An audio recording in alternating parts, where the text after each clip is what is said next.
Olá, pessoal, alunos do terceiro ano do SESC Cidadania, uma aula aí bacana sobre os fascismos do Entre Guerras. Então vamos lá, uma aula para dar suporte aí a vocês que estão estudando para o Enem. Então, vamos que vamos. Bom, vamos primeiro partir da parte conceitual, né? O que seria o fascismo? No entre guerras, entre a Primeira e a Segunda Guerra Mundial, a democracia ela entra em crise, né? A democracia de perfil liberal entra em crise. Você tem países europeus vivendo a reconstrução da destruição da Primeira Guerra Mundial.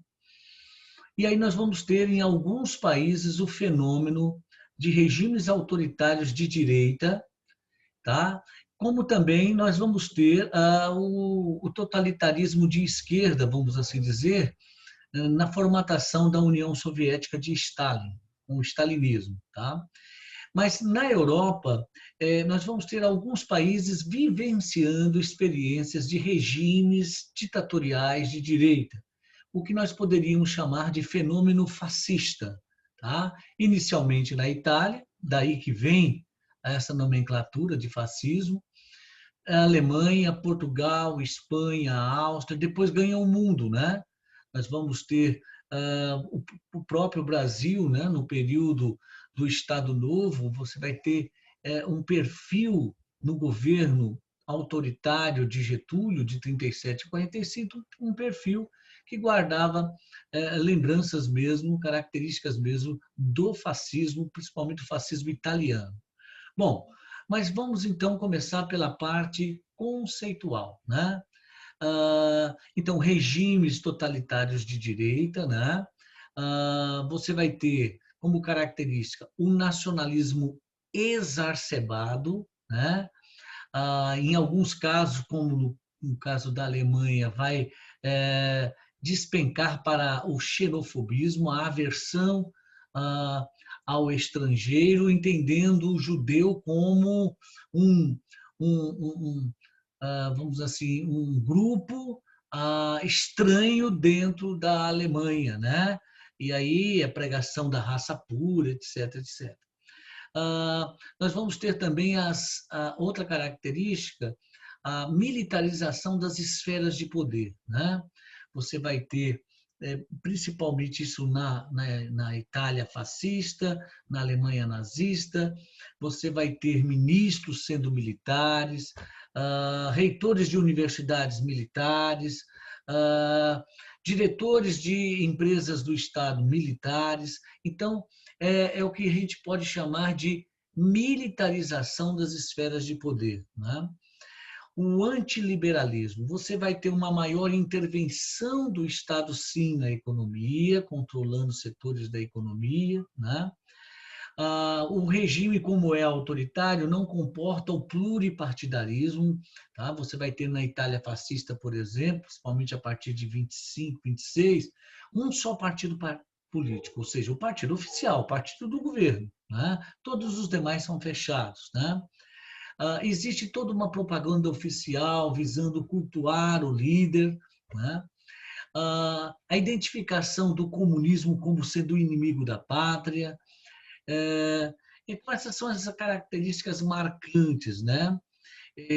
Propaganda governamental ufanista, exaltando o regime, né? Educação dirigida para os valores do regime autoritário. Em alguns casos também, a ideia do expansionismo territorial, né? A Itália tinha, por exemplo, nos discursos de Mussolini, aquela ideia, aquele saudosismo de fazer a Itália reconquistar os limites do velho Império Romano, é o projeto do Mare Nostrum, né? Alemanha, o espaço vital, e assim vai. Bom, e aí o que nós temos, né?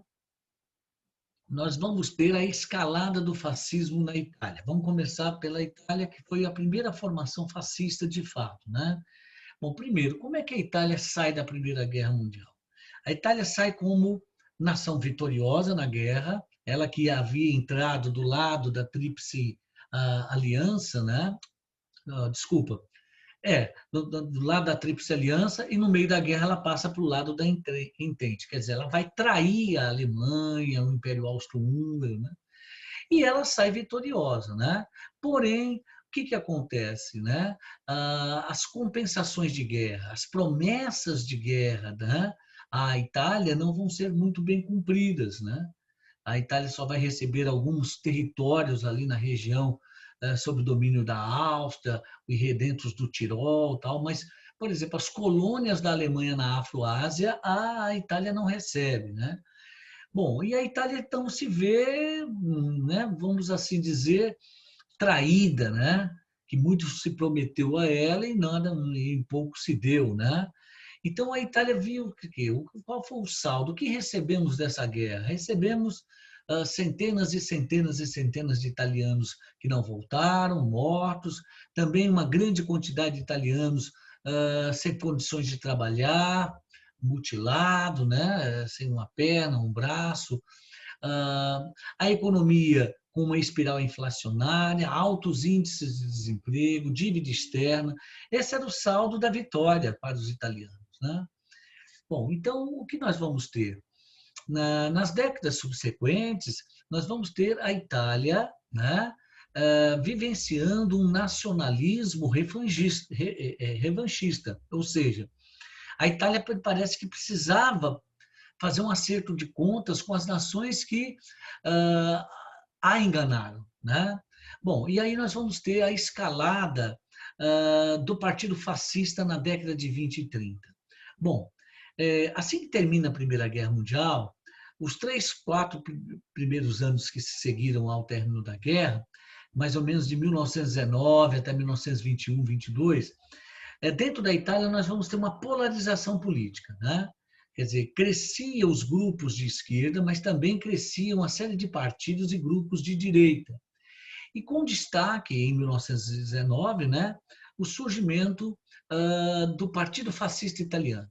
Um partido financiado, sustentado, né, patrocinado por setores da burguesia, setores da classe média, que temiam uma possível bolchevização da Itália, né?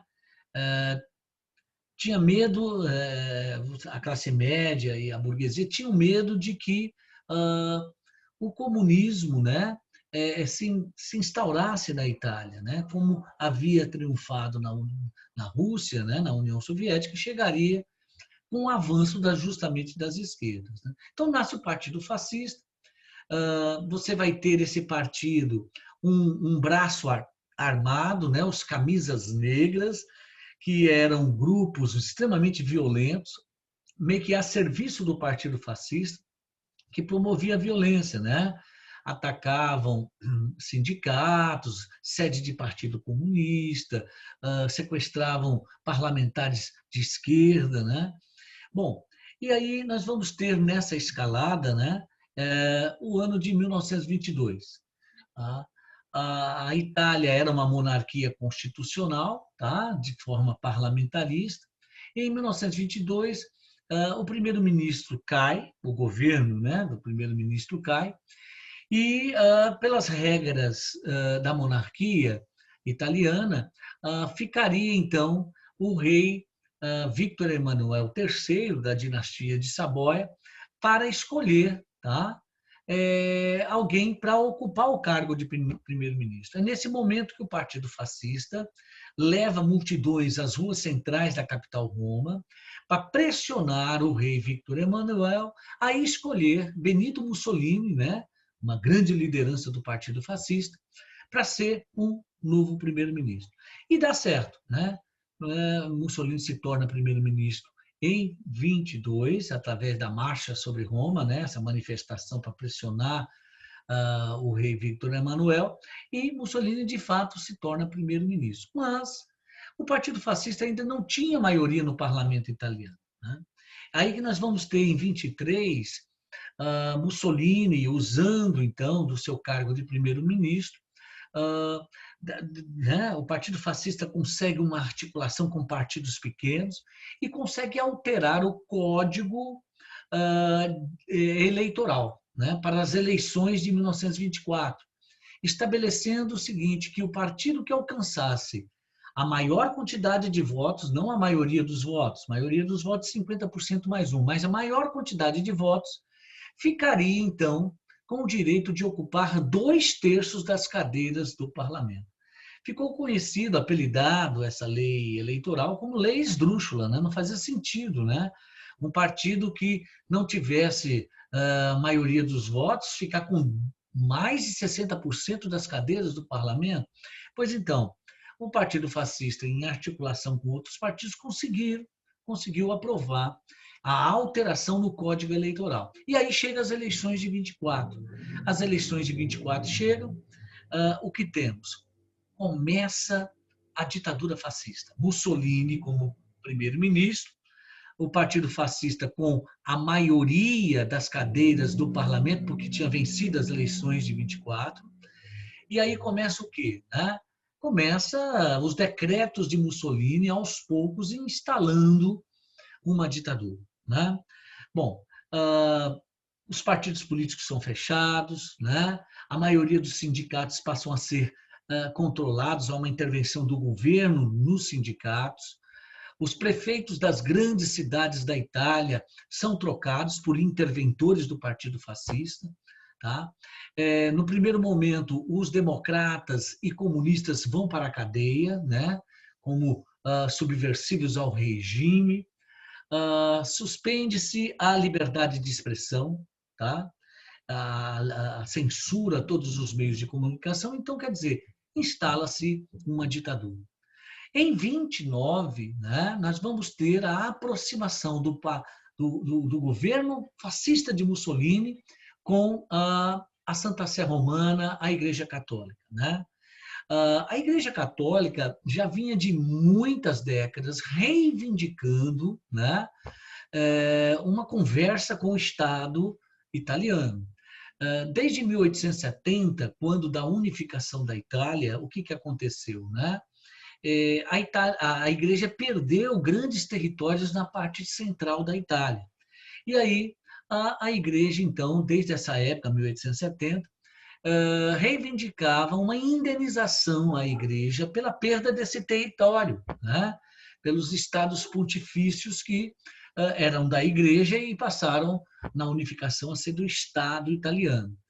E aí Mussolini, né, vai ganhar o apoio da Igreja ao seu regime, mas também vai contemplar a Igreja. Tá? No Tratado São João Latrão, fica estabelecido que o bairro do Vaticano, no centro da cidade de Roma, se torna um país, né, que é o Estado do Vaticano, e também é definido uma quantia de dinheiro que, em parcelas, o governo italiano passaria, né, pagaria essa indenização à Igreja.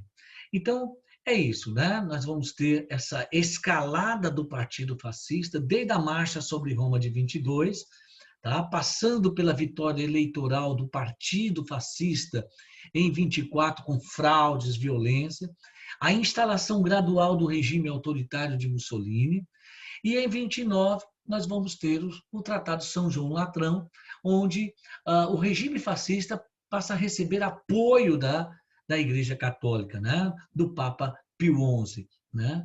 Um apoio velado, mas um apoio. Né?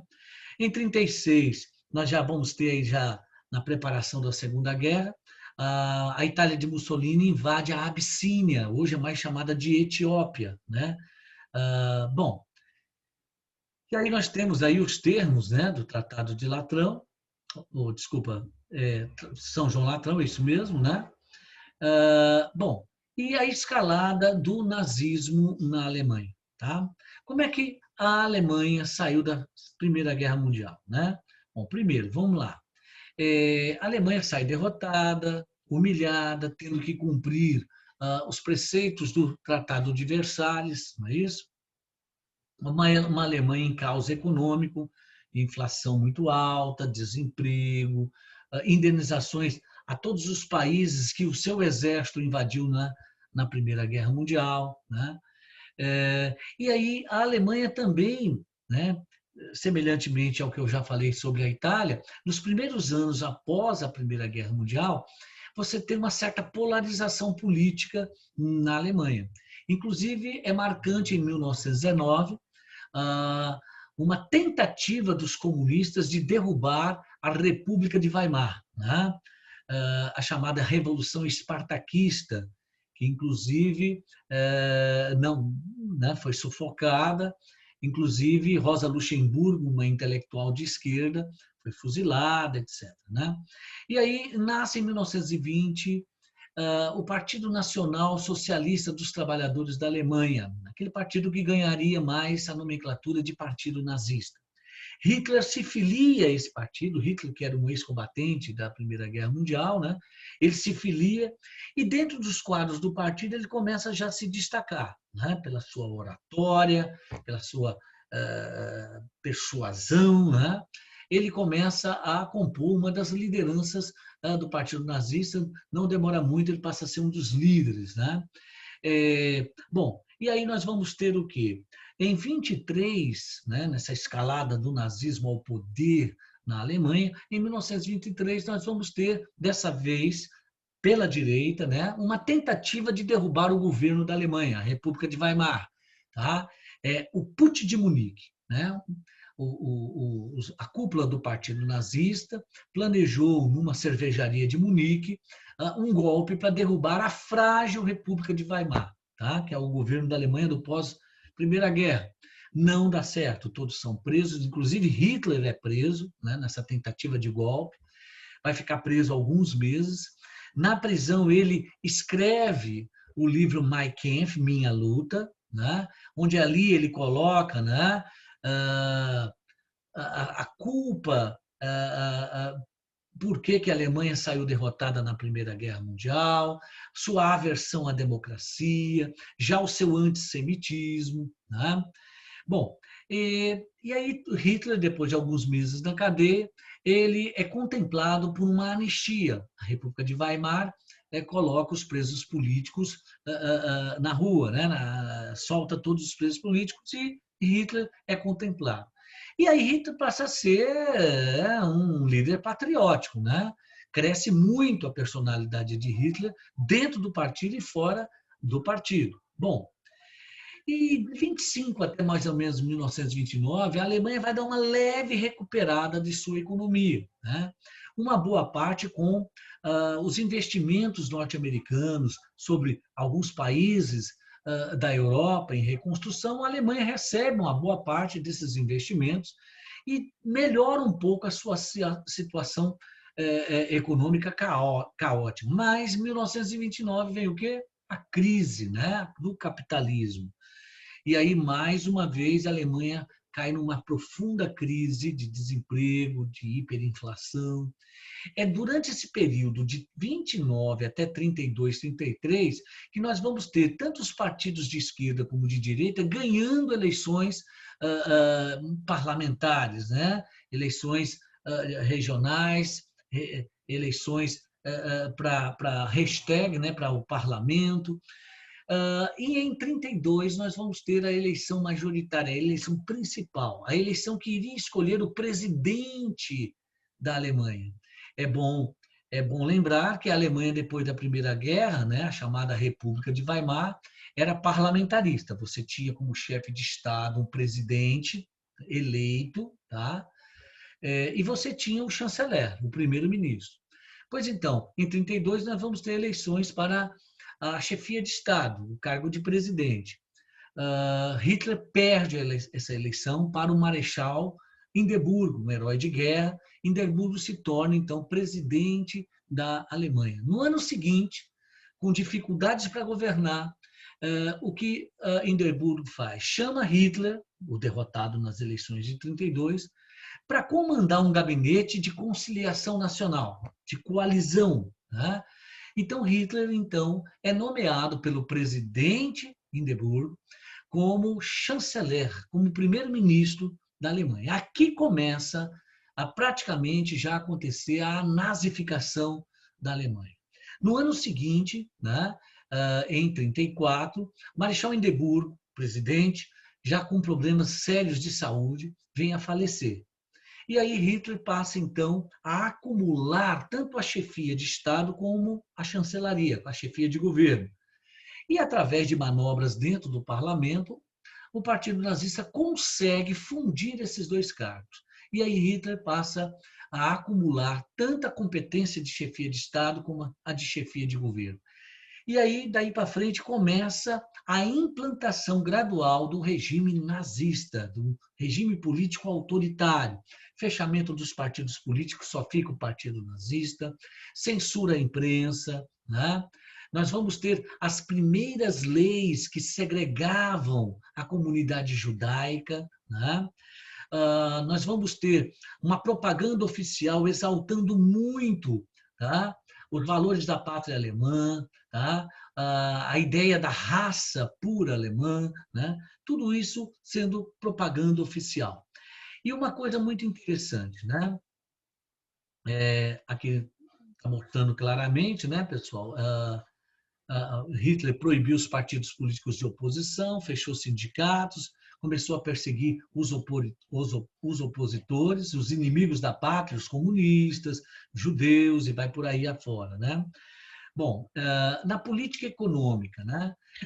Esse período que Hitler assume o comando da Alemanha, praticamente em 33, até começar a Segunda Guerra Mundial, 39, como é que foi a atuação de Hitler na economia alemã? Razoável, né? Hitler bancou uma política de obras públicas, diminuindo já por aí um pouco do desemprego. Hitler também incentivou muito o complexo industrial militar, ou seja, ele ativou aquela rede de indústria que fornecia bens para as forças armadas, a chamada indústria bélica, né? De maneira que, de 33 a 39, seja pelo incentivo à indústria bélica, seja por obras públicas e por outras medidas, Hitler vai diminuir muito em tão curto tempo o desemprego na Alemanha, isso é verdade, né? Mas se ele está reaquecendo a economia alemã por um lado, ele estava criando uma verdadeira Alemanha, máquina de guerra, né? É bom lembrar que o governo de Hitler trata-se de um governo de natureza revanchista, né? Havia um projeto do Partido Nazista, e principalmente na cabeça de Hitler, aquela coisa de vingar a humilhação da Alemanha ao término da Primeira Guerra, né? Bom, só para vocês terem uma ideia, olha aqui a elevação dos gastos do governo de Hitler, do governo da Alemanha, a partir de 33, os gastos do governo da Alemanha com armas, com a indústria bélica, o tanto que foi subindo, né? E, ao mesmo tempo, num outro quadro, você vai ter o quanto que vai caindo o desemprego na Alemanha a partir do momento que Hitler pega a condução do Estado, né? A partir de 33, tá? O desemprego vai caindo vertiginosamente. Mas, ao mesmo tempo, você está tendo uma Alemanha que está investindo muito em armas, o complexo industrial militar, tá? Está virando uma máquina de guerra, tá bom? Bom, então a propaganda oficial exaltando o regime nazista, né, que tinha como ministro da propaganda o Goebbels, né? Você vai ter aí as bibliotecas públicas privadas, né, inicialmente sendo atacadas pelos adeptos do regime nazistas, né? Havia uma certa perseguição aos intelectuais, né? Não é à toa que alguns alemães ilustres vão deixar a Alemanha durante o governo de Hitler, né? É o caso de Albert Einstein, é o caso do fundador da psicanálise, né? Sigmund Freud. Freud vai para o exílio, vai morar na Inglaterra, né? Era insuportável o ambiente de ataques, né? A intelectualidade, a cientistas. Então, a Alemanha vai perdendo esses quadros da intelectualidade, professores universitários, a censura também nos meios de comunicação e cultura, né? O Goebbels aqui, né? Que era o chefe da propaganda, o ministro da propaganda, né? A formação da SS e da Gestapo, né?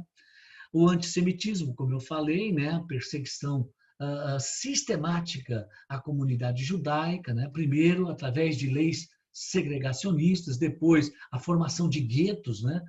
Mais tarde, já na Segunda Guerra Mundial, a formação de campos de concentração, né? E trabalho, né? Onde muitos judeus vão ali se instalarem, né?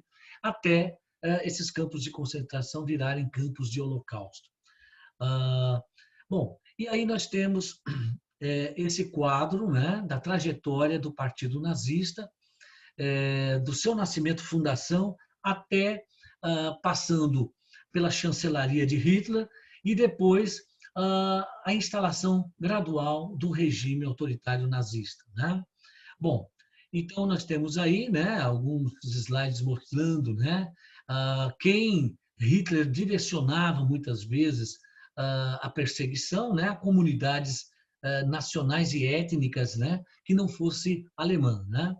Bom, política externa agressiva. Hitler defendia a ideia do espaço vital, ou seja, a Alemanha, para ser potência, ela precisava de mais territórios, mais população, mais meios de riqueza, né, de carvão, né? E aí aquela ideia da grande Alemanha, né? E na ideia de espaço vital da Alemanha, anexar territórios, né? Onde você tem uma densa comunidade alemã, por exemplo, a região dos Sudetos tchecos, a região da Áustria, que inclusive a Áustria era a terra natal de Hitler. Hitler nasceu na Áustria, né? Uma parte da Polônia. Então, isso a gente vai ver na política externa agressiva de Hitler já na década de 30, né? Hitler invade sua terra natal, a Áustria, sem dar um tiro, ele domina a Áustria, né? Depois ele fecha um acordo, o chamado Tratado de Munique, com algumas nações europeias, prometendo ocupar os Sudetos da Tchecoslováquia, né, o extremo oeste da Tchecoslováquia, e não invadir país nenhum, né? Mas não, ele não se retira da Áustria, ele mantém suas tropas nos Sudetos tchecos e depois invade quase toda a Tchecoslováquia, e no dia 1º de setembro os alemães invadem a Polônia, né? Unindo a Prússia Oriental ao resto da Alemanha, né? Dominando o rico porto de Danzig, hoje cidade de Gdansk, na Polônia. Então, começava a Segunda Guerra Mundial. Mas deixa esse tema para a próxima aula, ok? Um abraço a todos. Nessa panorâmica, tá, pessoal? Falei coisas muito importantes, né, que são mais salientes sobre os fascismos no entre-guerras. Tranquilo? Um abraço a todos, muito obrigado.